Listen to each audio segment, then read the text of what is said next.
Congress party నేను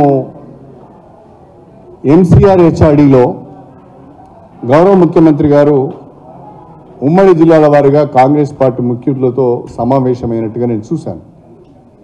దాంట్లో వారు ఒక ప్రకటన చేశారు. ప్రతి ఒక్క నియోజకవర్గానికి 10 కోట్ల రూపాయల స్పెషల్ డెవలప్మెంట్ ఫండ్ ఇస్తానని చెప్పారు. ఇంకా ఆశ్చర్యకరమైన విషయం ఏంటంటే అది ఇన్ఛార్జ్ మినిస్టర్ ద్వారా ఆ పనులను మంజూరు చేస్తాము, మీరు వెంటనే పనులు చేపట్టండి, రేపు ఎన్నికలను గెలిచే విధంగా ఆ నిధులు వినియోగించుకోండి అని కూడా వారు సెలవు ఇవ్వడం జరిగింది. నేను అడుగుతున్నా ముఖ్యమంత్రి గారిని, పార్టీ సమావేశాలను ఎంసీఆర్ హెచ్ఆర్డీలో మీరు పెట్టవచ్చునా? పార్టీ సమావేశాలను, పార్టీ సమీక్షలను ఎంసీఆర్ హెచ్ఆర్డీలో మీరు పెట్టవచ్చునా? ఆనాడు ప్రగతి భవన్లో కండువాలు కప్పుతున్నారని మీరు ప్రచారం చేశారే, మరి ఈరోజు ఎంసీఆర్ హెచ్ఆర్డీలో పార్టీ సమీక్ష సమావేశాలు ఏ రకంగా పెడతారు?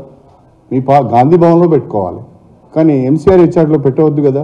రెండవది, ఒకవేళ మీరు ప్రతి నియోజకవర్గానికి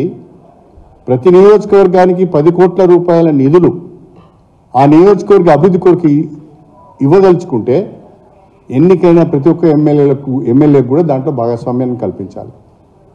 అలా కాకుండా ఓడిపోయిన కాంగ్రెస్ పార్టీ అభ్యర్థితో మీరు అభివృద్ధి పనులు చేసుకోవాలి అంటే ఇది సరైన పద్ధతి కాదు అని చెప్పి నేను ఈ సందర్భంగా తెలియజేస్తాను. గత ప్రభుత్వాలు కూడా, ఆనాడున్న కాంగ్రెస్ ప్రభుత్వం కానీ ఆనాడున్న బీఆర్ఎస్ ప్రభుత్వం కానీ ఇన్ఛార్జ్ మినిస్టర్కు అధికారం ఇచ్చినా అక్కడ స్థానిక ఎమ్మెల్యేకు 50%, ఇన్ఛార్జ్ మినిస్టర్కు 50% చొప్పున పనులు మంజూరు చేసే అవకాశం, ప్రతిపాదించే అవకాశం ఇచ్చారే తప్ప మొత్తము ఇన్ఛార్జ్ మినిస్టర్కు ఎక్కడ కూడా అధికారాన్ని దఖలు చేయలేదు.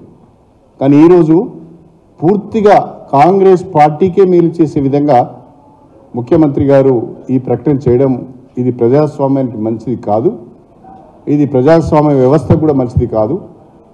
ప్రజల ద్వారా ఎన్నుకోబడిన ఎమ్మెల్యేలను మీరు ఒక రకంగా అవమానపరిచినట్టుగానే ఇది భావించవలసి వస్తుంది.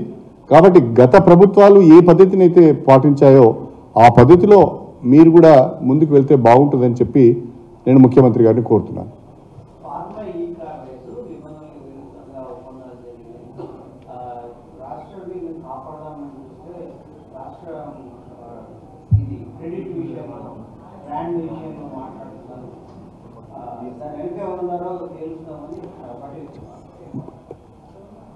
ఫార్ములా ఈ అగ్రిమెంట్ వెనుక ఎవరున్నారో రాష్ట్ర ప్రభుత్వము తేల్చదలుచుకుంటే మాకేం ఇబ్బంది లేదు, తేల్చండి.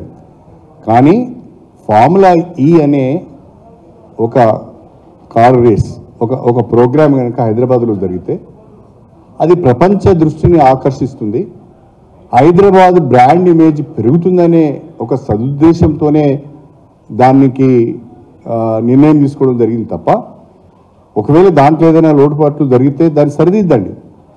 కానీ ప్రపంచవ్యాప్తంగా పార్టిసిపెంట్స్ ఉండే క్రమంలో ప్రపంచవ్యాప్తంగా హైదరాబాద్కు ఒక గ్లోబల్ సిటీగా బ్రాండ్ ఇమేజ్ వచ్చే పరిస్థితుల్లో దాన్ని రద్దు చేయడం సరైనది కాదు అనేది మా అభిప్రాయం.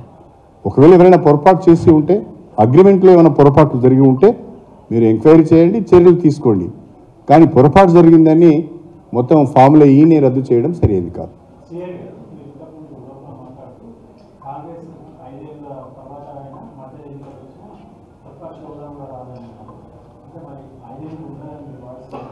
నేను చెప్పింది అది కాదండి. 1989లో ఎన్టీ రామారావు గారు ముఖ్యమంత్రిగా ఉన్నారు. 1994కు వచ్చే వరకే ఎన్టీ రామారావు గారు మళ్ళీ బ్రహ్మాండమైన మెజార్టీతో అధికారంలోకి వచ్చాడు. కాంగ్రెస్ పార్టీకి ప్రతిపక్ష హోదా కూడా రాలేదు అని చెప్పాను.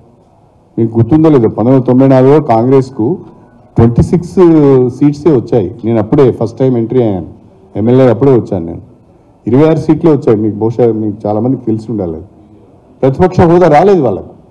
అయితే నేనేమన్నానంటే 5 సంవత్సరాలలోనే ఫలితాలు తారుమారైపోయినాయి, ప్రజల ఆలోచన తారుమారైంది.